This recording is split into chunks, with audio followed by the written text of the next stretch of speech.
laki-laki sebagai anak Allah. The perfect in Godhead, sempurna dalam keilahian.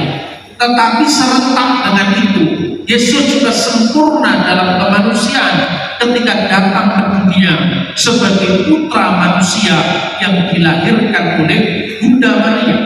Ini ajaran yang sebetulnya sangat simpel, saudara-saudara. Yang pertama, dia disebut sebagai Allah karena pada hakikatnya firman Allah adalah Allah. Karena Yesus yang sebelum dia datang ke dunia sebagai firman Allah, olehnya Allah menciptakan segala sesuatu, diciptakan segala sesuatu itu dengan sang firman. Maka jikalau dikatakan enarki in hologos, hologos in prostonteon, theos in hologos, pada mulanya firman, firman itu bersama-sama dengan Allah, dan firman itu adalah Allah. Tidak mungkin kalau firman itu bukan Allah. Tidak mungkin kalau firman itu datang setelah Allah. Tidak mungkin Allah pernah ada tanpa firman-Nya, karena Allah sejak kekal sampai kekal, dia selalu bersama-sama dengan firman-Nya dan Roh Kudus-Nya. Itulah yang disebut misteri Tritunggal yang Maha Esa. Saudara-saudara, ini ajaran yang pertama. Jadi sepenuhnya adalah Allah, merujuk kepada tabiat kekal Yesus yang praeksisten, yang segala sesuatu ini diciptakan olehnya sebagai firman Allah. Yang kedua, tabiat kemanusiaannya ketika datang ke dunia sebagai putra Maria. Dan ini bukan baru ada pada konsili Nikea, sebagaimana yang sering disalahpahami oleh orang-orang di luar kita. Bacaannya tidak lengkap tapi sombongnya luar biasa. Tapi kita ini orang yang rendah hati semua, makanya kita tidak pernah balas. Atau mungkin karena kita tidak tahu bagaimana dan awalnya dari mana, kita harus menjawab. Sebelum konsili itu diadakan tahun 325, saudara-saudara, baca sejarah gereja, baca sumber primernya langsung.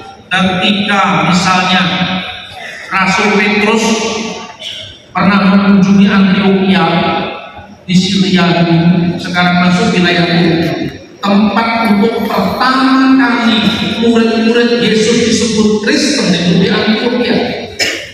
Di sanalah, saudara-saudara, untuk pertama kali murid yang disebut Kristen itu pangkalan misi pertama setelah Yerusalem, Antioquia, kemudian ke ujung-ujung bumi, ke Roma dan seterusnya sampai ke tanah air kita, sampai ke ujung-ujung bumi. Di Antioquia itu murid Petrus yang bernama Ignatius dari Antioquia yang wafat tahun 107 sudah berkata tentang Kristus yang sepenuhnya Allah, karena ekteos, dia dilahirkan oleh Allah, dilahirkan oleh Bapa sebelum segala abad. Karena itu bukan kelahiran fisik, maka diumpamakan lahir dari Bapa, tapi sekaligus Marias, lahir dari Maria, dari tubuh kemanusiaannya yang datang ke dunia. Nah, di dalam keadaannya sebagai manusia itulah Yesus bergelar Mesias, yang maknanya dia pertama nabi, kedua imam, dan ketiga raja. Disebut nabi karena ini memenuhi nubuat Nabi Musa. Karena Musa telah membuatkan dalam kitab Ulangan pasal 18 ayat 15 sampai dengan ayat 18. Di situ dikatakan Nebi mikir beka meaheka kamuni yatim adonai eloheka alau isma'u atau alaf isma'u.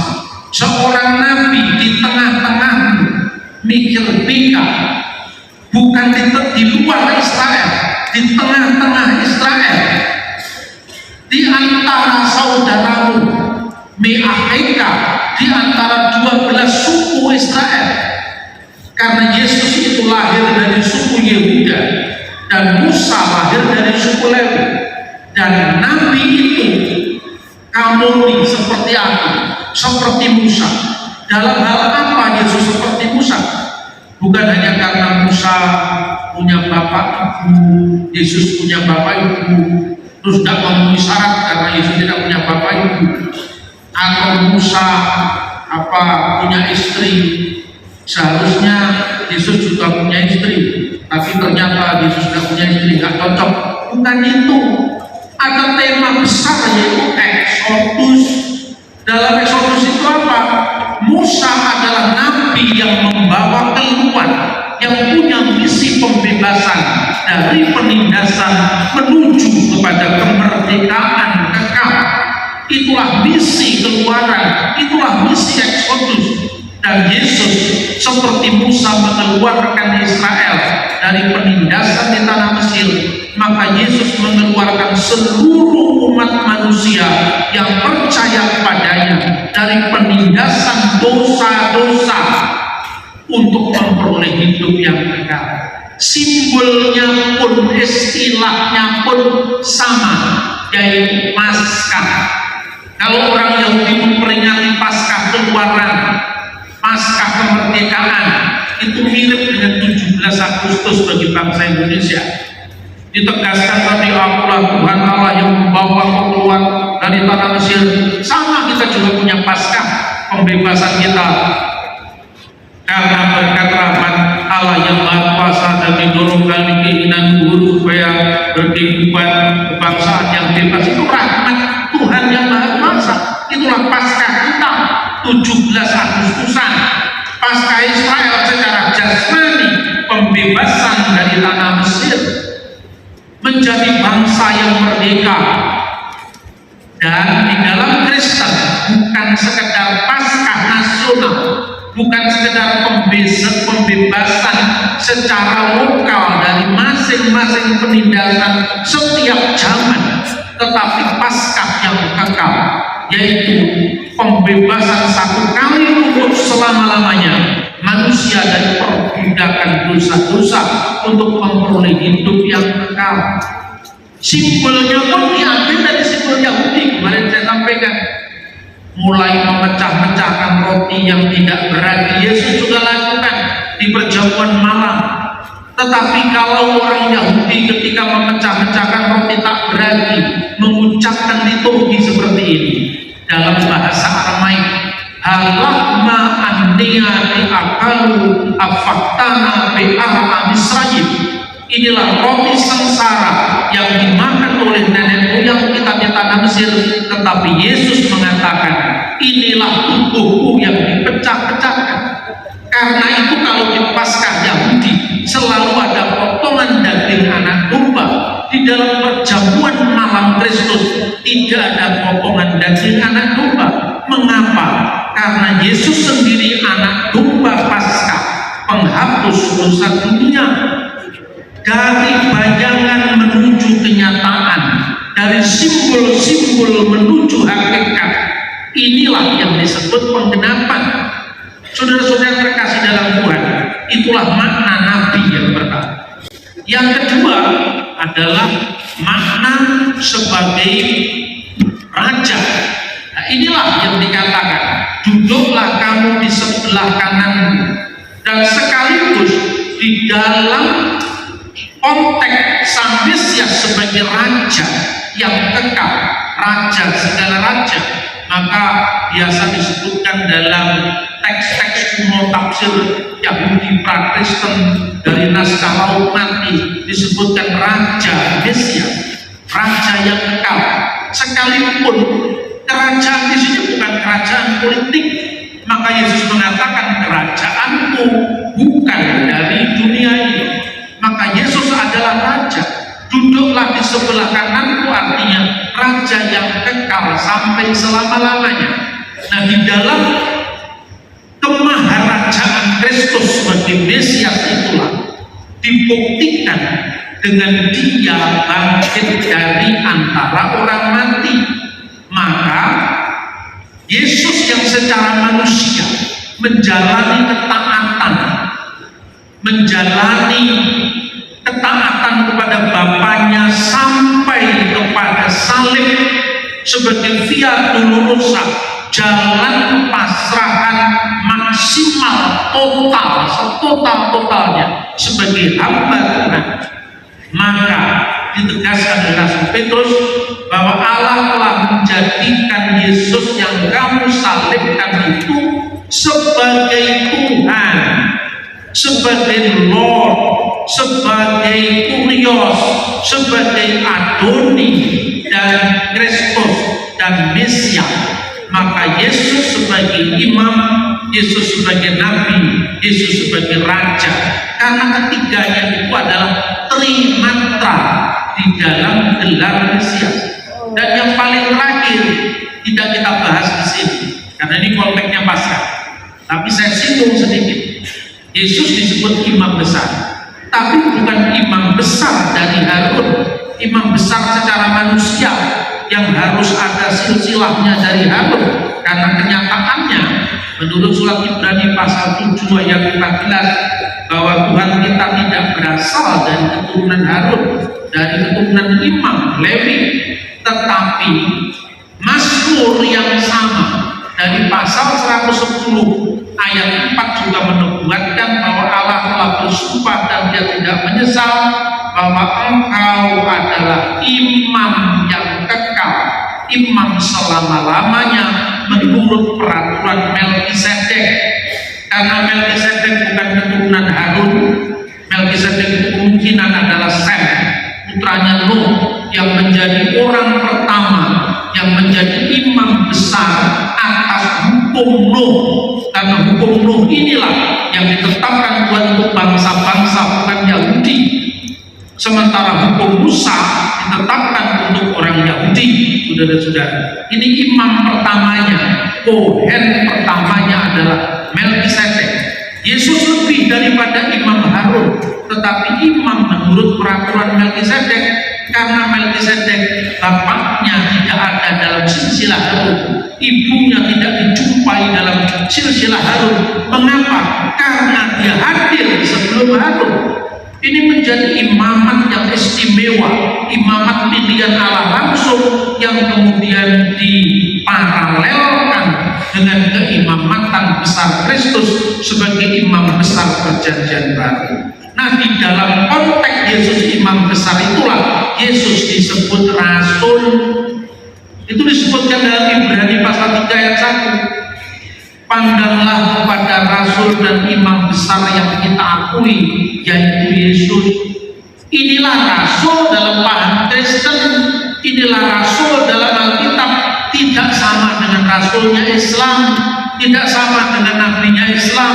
Maka banyak sekali dalam tulisan-tulisan polemik, YouTube yang mengatakan Yesus sendiri kan disebut rasul, kenapa oleh orang Kristen disebut Tuhan? Nah, ini gagal paham dan pahamnya salah lagi, karena memahami agama orang dari ukuran agamanya sendiri. Kita pun juga tidak boleh mengukur agama orang lain dari ukuran kita. Marilah kita kembali kepada agama masing-masing, tidak usah mengintervensi agama lain. Biar orang Islam yang menafsirkan Quran, biar orang Buddha yang menafsirkan Tipitaka, biar orang Hindu yang menafsirkan beda, biarkan juga kami orang Kristen yang menafsirkan Alkitab kami sendiri. Ini kunci kerukunan. Jangan saling memasuki rumah orang, bahkan nyerobot barangnya orang. Ini tidak boleh dalam konteks kita berbangsa dan bernegara. Karena itu pesan Paskah adalah pesan pembebasan yang kekal. Saudara-saudara, tapi sejak zaman gereja kuno, berita tentang salib ini juga sering menjadi bagusan. Ya, ada dua aliran yang sangat dominan dihadapi oleh gereja. Sampai Yesus pun pernah menubuatkan bahwa akhir zaman itu akan muncul antikristus, atau dalam bahasanya Injil Matius yang diucapkan Yesus langsung itu adalah pseudo-Kristus. Pseudo-Kristus itu artinya Kristus palsu yang akan datang pada akhir zaman. Tetapi juga sekaligus di dalam Injil, di dalam surat Rasul Yohanes pasal 1 ayat 2 pasal 2 ayat 18, itu disebutkan anti Kristus. Kata anti itu artinya pelawan, sementara kata pseudo itu artinya peniru. Nah ini kata Yunani pseudo dan anti ini berangkat dari bahasa Aram yang satu, bukan Aramaik, yaitu dagala. Dagala itu kemudian yang diterjemahkan dalam Alkitab bahasa Arab dajjal. Maka itu bukan istilah Islam, aslinya itu istilah Kristen sudah ada sebelum munculnya agama Islam. Manu dagala, siapakah dajjal? Ila inaina dengan parti Yeshua lahua Masiha hanahu Masiha dagala. Siapakah pembohong, siapakah pendusta, siapakah dajjal itu? Yaitu dia yang kafir terhadap Yesus sebagai Kristus, yang mengingkari Yesus sebagai Kristus. Hanahu Masiha dagala, dia adalah Al-Masih Dajjal. Dan Dajjal pada abad pertama, abad kedua itu berbentuk dalam dua ajaran. Yang pertama adalah disebut ajaran gnostik. Ajaran gnostik itu ajaran yang segala sesuatu harus dianggap misteri, dianggap sesuatu yang klinik, kira-kira seperti itu. Maka ajaran gnostik itulah yang dihadapi Rasul Yohanes. Ajaran ini intinya apa? Segala sesuatu itu dirohanikan, dibatinkan sampai subjektif, sehingga dianggapnya Yesus itu tidak mungkin menjadi manusia. Dia hanya tampaknya manusia. Maka pada abad kedua setelah zamannya Rasul Yohanes berkembang menjadi ajaran doketisme, berasal kata doke yang hanya tampaknya. Jadi Yesus itu tampaknya manusia, tapi sesungguhnya dia tidak pernah menjadi manusia. Kenapa? Karena ajaran ini dilatar belakangi oleh ajaran Yunani, di mana orang Yunani secara khusus pandangan Neoplatonisme, dunia ini sesungguhnya tidak real, dunia ini tidak nyata. Apa yang tampak ada, sesungguhnya ini tidak ada. Karena itu Allah berdiam di alam yang kekal, di dunia yang tidak terganggu manusia, sementara manusia di dunia yang kotor, dunia yang penuh dosa. Maka perlu katarsis atau penyucian. Karena manusia tidak mungkin menggapai Allah secara langsung, maka ada entitas penantara yang disebut Demiurgos. Demiurgos itu bukan Allah, tetapi juga bukan manusia. Ajaran ini dihantam oleh Rasul Yohanes dengan menegaskan bahwa Logos itu adalah Allah. Theos itu Logos, Allah sendirilah Logos itu, sepenuhnya Allah. Ini untuk menghantam filsafat Yunani tentang Neoplatonisme. Dan dia bisa belajar filsafat ya, supaya tahu bagaimana Logos dalam Neoplatonisme itu tidak sama dengan Logosnya Injil Yohanes. Dalam ayat 14, firman itu menjadi manusia. Logos, firman itu saks egeneto, telah menjadi daging, sepenuhnya manusia. Jadi kalau alam pikiran gnostik, alam pikiran klinik Yunani ini mengatakan Logos itu bukan Allah dan bukan pula manusia, iman Kristen juga justru mengatakan Logos itu sepenuhnya Allah, tapi pada saat yang sama sepenuhnya manusia. Maka mana miripnya dengan ajaran Neoplatonisme? Sembarang saja orang menuduh, katanya iman Kristen itu tidak berakar dari Judaisme, tidak berakar dari ajaran Yesus yang asli, tapi berakar dari filsafat kafir Hellenisme. Sombong sekali bahasa ini, tapi mainnya kurang jauh, literaturnya kurang dalam, kurang primer sumbernya. Justru karena itu Injil menegaskan inilah bahaya pertama yang dihadapi oleh gereja mula-mula. Makanya Rasul Yohanes mengatakan memberi tanda. Siapakah hati Kristus itu? Tandanya dia yang menyangkal bahwa Kristus telah datang sebagai manusia. Itulah hati Kristus. Maka ajaran ini berkembang lagi. Nanti di abad keempat ada buku yang namanya Kisah Rasul Yohanes. Digambarkan katanya ketika orang Yahudi merasa menyalibkan Yesus, sesungguhnya yang diarak-arak ke Golgota itu, yang dimahkotai bumi itu, yang dicambuki di jalan menuju Golgota itu bukan Yesus, itu hanya bayangan Yesus. Tetapi Yesus yang asli ada di mana? Ada di Bukit Zaitun, sambil memandangi bayangan yang dicambuk, bayangan yang dimahkotai bumi, ditumbuhi oleh murid yang bernama Yohanes. Ini bukan Yohanes buat ini Yohanes ciptaan abad keempat. Dan Yesus bersabda, Yesus bolak-balik bersabda, kamu lihat Yohanes, mereka merasa mencambuki aku, mereka merasa memahkotaiku dengan bumi, tapi lihatlah aku di mana, engkau di sini. Yohanes penasaran, lalu dipeganglah tangan Yesus seperti kapas, dilepaskan lagi seperti tangan, lalu dia lihat kaki Yesus, dia tidak menyentuh tanah. Ini ajaran gnostik. Pada abad ketiga muncul lagi ajaran gnostik ini yang bentuknya lebih ekstrim, yaitu ajaran Basilides.